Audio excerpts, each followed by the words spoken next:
খেয়াল রেখো। ভালো থাকিস বাবা।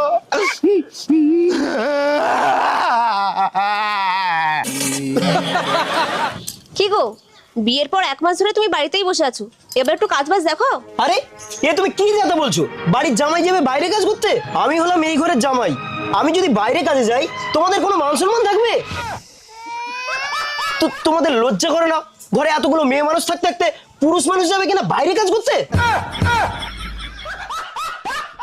এসো বাবা, বাবা দেখো তোমার বৌমাকে নিয়ে এসছি। আরে আরে খোকা এসছিস? আরে বৌমাকে নিয়ে ভেতরে আয়। আরে শ্বশুর মশাই, খুশির খবরটা শুনবেন না? খুশির খবর? কি খবর বৌমা?